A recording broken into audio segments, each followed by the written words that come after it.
वक्त गंवाए सीधे चलते हैं आज के मेहमान गौरव बिस्सा के पास। गौरव, 112 पॉइंट ऊपर है निफ्टी। एक बहुत ही अच्छी शॉर्ट कवरिंग रैली बनती हुई दिख रही है और बैंक निफ्टी में भी 325 पॉइंट की तेजी। लॉन्ग करेंगे आप?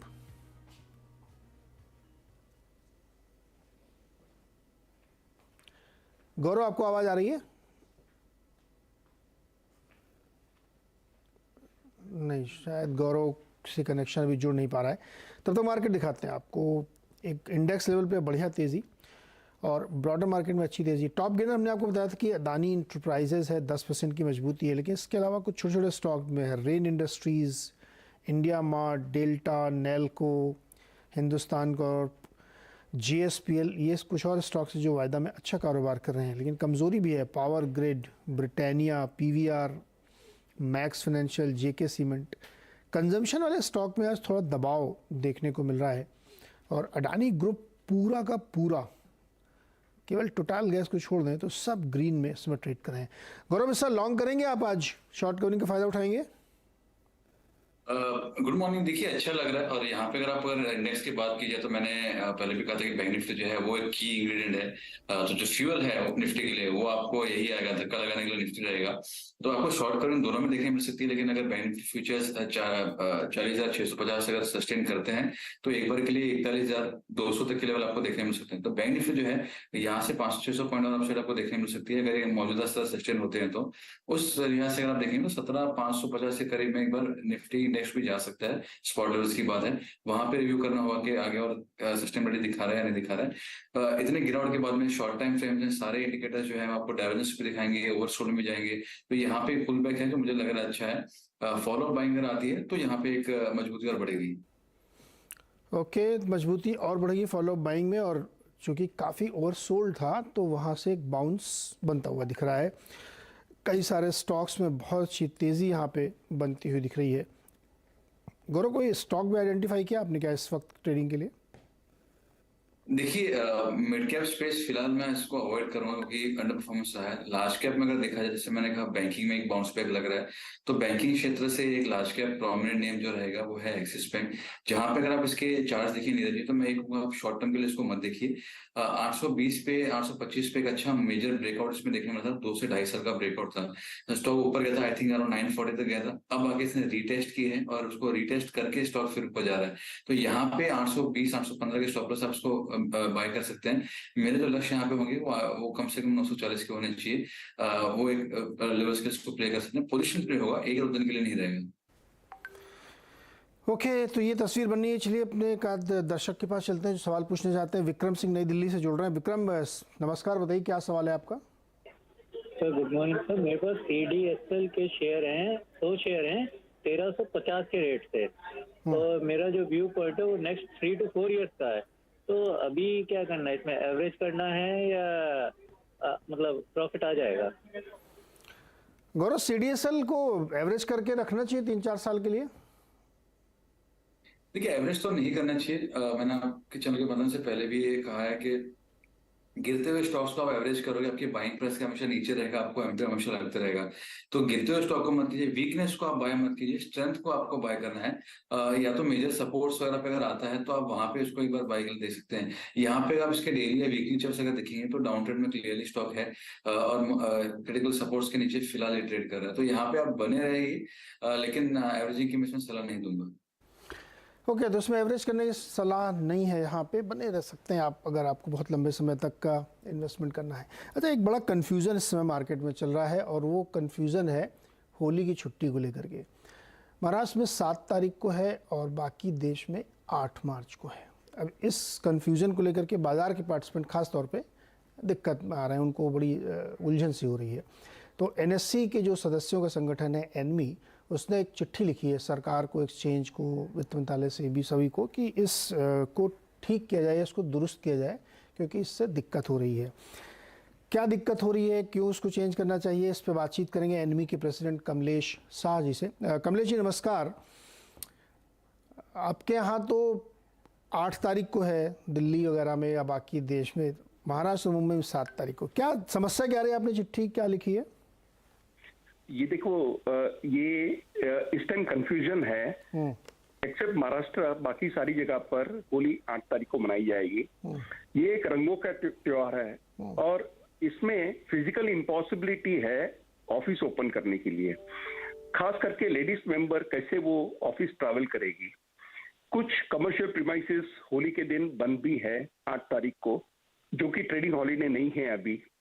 बैंक्स आर क्लोज्ड ऑन 8, तो कैसे उसका पेइंग किया जाएगा, खास करके जो बैंक डीपी है तो डीपी ऑपरेशन कैसे उसको प्रोसेस करेंगे।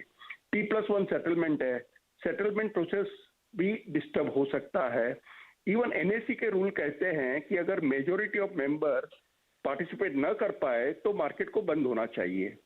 होली दूसरे त्योहार से काफी डिफरेंट है और यहाँ पे कुछ ब्रोकर की ऑफिस अलग अलग स्टेट में होती है। एक दिन अगर महाराष्ट्र में बंद रहेगा, बाकी दिन दूसरी जगह बंद रहेगा, तो वो फंक्शन कैसे कर पाएंगे। और सबसे ज्यादा इंपॉर्टेंट तो इन्वेस्टर के इंटरेस्ट की बात है कि इन्वेस्टर मार्केट में कैसे पार्टिसिपेट कर पाएंगे।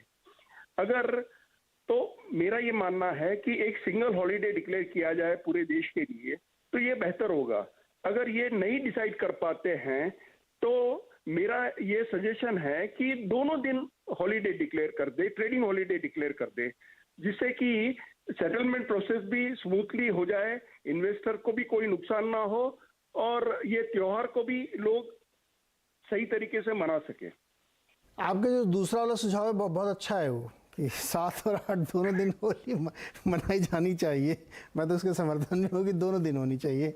लेकिन ये बताइए कि आपने चिट्ठी लिखी है, मंत्रालय को भी लिखी है, सेबी को भी लिखी है, NSE BSE लिखी, कोई रिस्पांस, कोई बातचीत हुई इस पर? उन्होंने कुछ भरोसा दिलाया आपको कि विचार करेंगे? सर मुझे काफी उम्मीद है कि इसमें पॉजिटिव रिस्पॉन्स आएगा, क्योंकि ये कुछ गलतियां हैं, टेक्निकल एरर है और ये होली का त्योहार कुछ ज्यादा ही इम्पोर्टेंट होता है सभी के लिए। और देखिए इसमें तो ऐसा है कि मुंबई में सिचुएशन ऐसी है कि हस्बैंड को एक दिन छुट्टी है और वाइफ को दूसरे दिन छुट्टी है। होली का त्योहार मना कैसे पाएंगे वो लोग? और ये फैमिली का त्योहार होता है, रंगों का त्योहार है, इसमें फिजिकल इम्पॉसिबिलिटी है ऑफिस ओपन करने के लिए। इसीलिए इस बात को हमने बताई है और हम ये चाहते हैं कि एक ही दिन हॉलीडे डिक्लेयर करें पूरे इंडिया के लिए, जिससे कि कोई डिस्टर्बेंस ना हो। अगर ये नहीं डिसाइड कर पाते हैं एक दिन के लिए तो खाली ट्रेडिंग हॉलीडे, मैं ये नहीं बोलता हूं कि पूरा देश बंद हो जाए, खाली ये ट्रेडिंग हॉलीडे जो है एक्सचेंज का, उसको 2 दिन के लिए किया जाए, जिससे कि ये मामला हल हो सकता है। हाँ, आप सही कह रहे हैं। एक जो लोग सरकारी नौकरी करते हैं उनको पता होगा, एक RH करके भी होता है, रिस्ट्रिक्टेड हॉलीडे, वैसा भी किया जा सकता है, जिससे कि जो कमलेश जी कह रहे हैं कि ट्रेडिंग हॉलीडे कर दीजिए आप दोनों दिन, अगर आपको लगता है कि नहीं 2 दिन ही रहेगा, और अदरवाइज तो वास्तव में तो 1 दिन होनी चाहिए। और ये बात सही है कि ये त्यौहार फिजिकल प्रेजेंस का है, ये त्यौहार आप मन में बैठ के नहीं बना सकते, इसको फिजिकली बनाना पड़ता है, तो इसलिए ये थोड़ी सी दिक्कत आ सकती है। तो कमलेश जी, हम लोग उम्मीद करेंगे कि कुछ ना कुछ फैसला आएगा। अभी तो समय है, क्योंकि पूरा हफ्ता भी बाकी है, 4-6 दिन, तो डिसीजन हो सकता है। उम्मीद करें हम लोग। बिल्कुल बिल्कुल सर, और इसका जरूर से सोल्यूशन आएगा और सभी लोग इसको त्योहार को मना सकेंगे। ओके कमलेश जी, बहुत बहुत शुक्रिया हमारे साथ जुड़ने के लिए। तो ये NME यानी जो NSE की ब्रोकर संगठन है, उनका ये मानना है कि होली की छुट्टी 1 दिन होनी चाहिए। अगर 1 दिन नहीं हो सकती तो फिर 2 दिन करिए आप ट्रेडिंग हॉलीडे, लेकिन 1 दिन देश में, पूरे देश में, और 1 दिन खाली मुंबई महाराष्ट्र में, ये थोड़ा सा एनोमली है, उनको कामकाजी दिक्कत आ रही है इसमें। गौरव मिश्रा, आप क्या चाहते हैं, कब होनी चाहिए, दोनों दिन कि 1 दिन?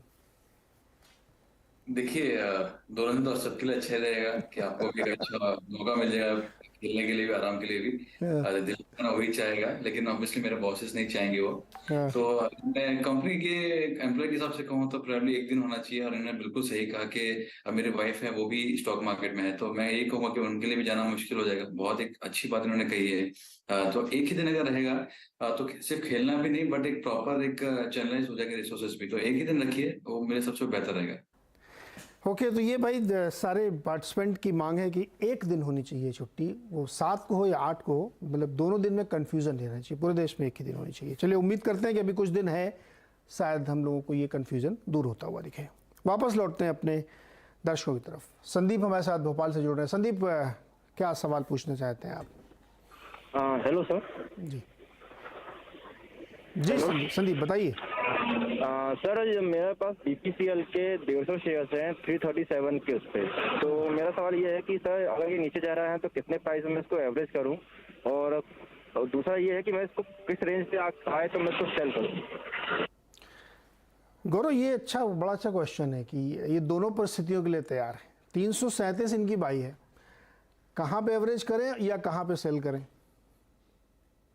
देखिए OMCs में फॉलो बाइंग जो है ना वो थोड़ी नजर है। यहाँ पे अगर आप देखेंगे, उसको मैं डेली या वीकली चार्ट पर देखता हूँ तो एक मेजर 200 वीक की एवरेज से ये घूम के फिर नीचे आया है, जो आपकी आ रही है 360 के लिए। तकरीबन 250 रुपए के आसपास की एवरेज है HPCL की। तो जब तक ये इसके ऊपर नहीं आ रहा है, मैं नहीं समझता हूँ यहाँ पे कुछ हो पाएगा।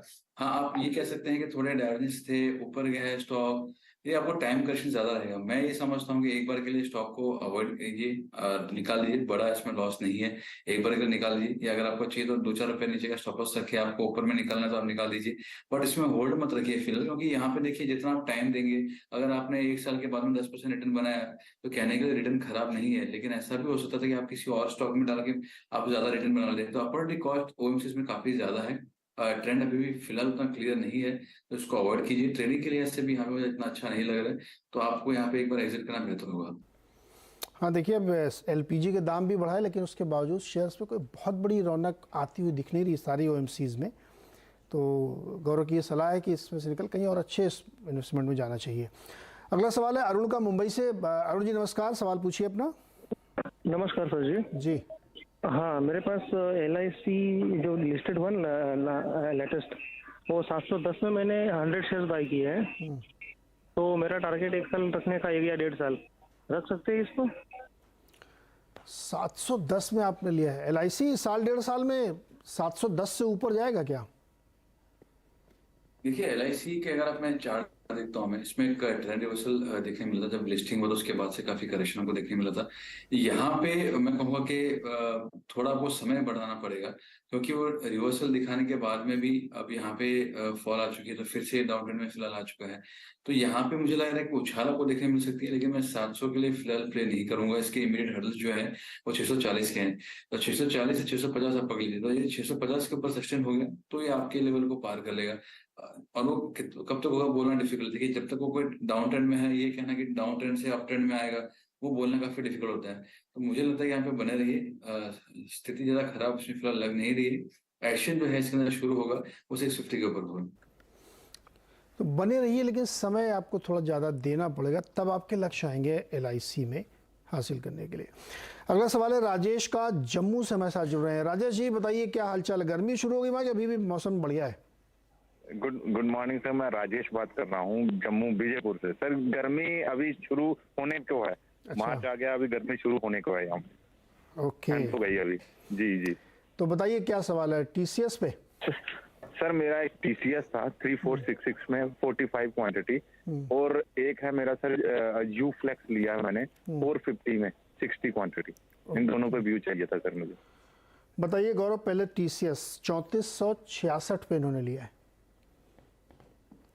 देखिए शॉर्ट टर्म का अगर इनका नजरिया है तो पेन रहेगा। एक 3450 के लेवल्स पे एक ब्रेकआउट है, थोड़ा सा ऊपर जाके फिर फॉल्स ब्रेकआउट देके नीचे आया है।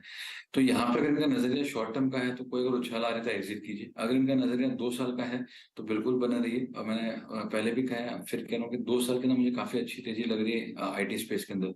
तो आपके काफी सारे जो स्टॉक्स हैं काफी अच्छे परफॉर्म कर सकते हैं यहाँ पे। तो अगर आपका नजरिया 2 साल का है तो बिल्कुल बनाना चाहिए।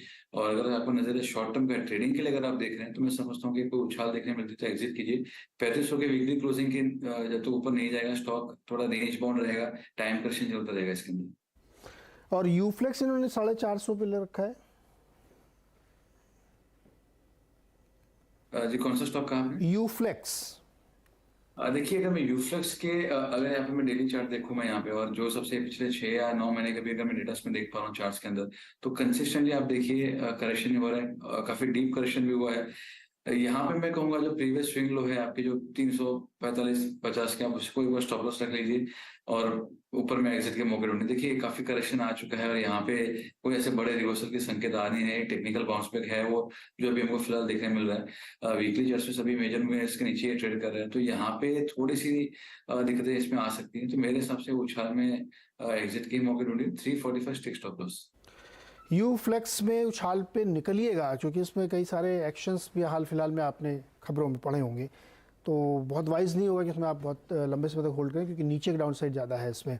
अच्छा, इस बीच एक खबर आ रही, वो भी आपको बताता हूँ। इंडोको रेमेडीज़ की जो गोवा यूनिट है, गोवा प्लांट है, उसको US FDA से 4 आपत्तियाँ मिली हैं।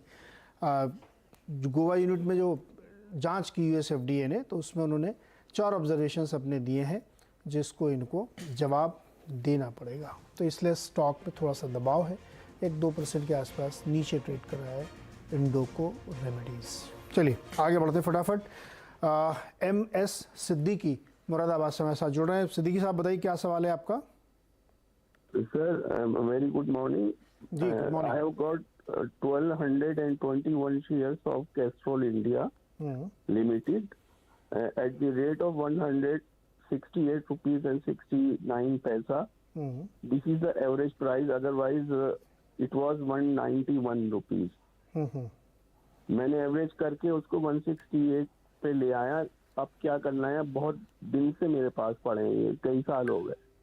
अब तो और नीचे आया 115 पे कैस्ट्रॉल। गौरव, कैस्ट्रॉल 1221 शेयर इनके पास हो चुके हैं, क्या करना चाहिए इनको? देखिए ये थोड़ा डाइसी क्वेश्चन इसलिए रहेगा क्योंकि अगर मैं इसके नॉर्मल चार्ट्स, वीकली चार्ट्स में देखूं, 200 वीक की एवरेज लगा हुआ मैं, तो ये सालों से उसको काफी अच्छे से रिस्पेक्ट करता है। अगर उसके ऊपर ट्रेड कर रहा है तो वहीं से बाउंस कर रहा है, अगर उसको तोड़ दिया तो वहीं से रिवर्स कर रहा है। तो जो करंट राइज हमको देखने मिली थी 135 के करीब, वो भी वहीं से रिवर्स हुआ है। तो यहाँ पे आप फिलहाल बने रह सकते हैं, लेकिन स्ट्रक्चर जब तक ये 135 के ऊपर वीकली क्लोज नहीं आएगा, स्ट्रक्चर इसका वीक ही रहेगा, सेल ऑन राइज का कैंडिडेट ही रहेगा ये। तो एक बार आप इसको उछाल के लिए अगर मिलते हैं तो आप एग्जिट के मौके ढूंढिए। और जो इमीडिएट सपोर्ट इसके देखने मिल रहे हैं वो 105 के करीब गया है। ओके, तो अच्छा, चूंकि काफ़ी नीचे, तो उसको होल्ड करने में बने रहे, उसमें क्या डिविडेंड वगैरह तो मिलता ही रहेगा इनको?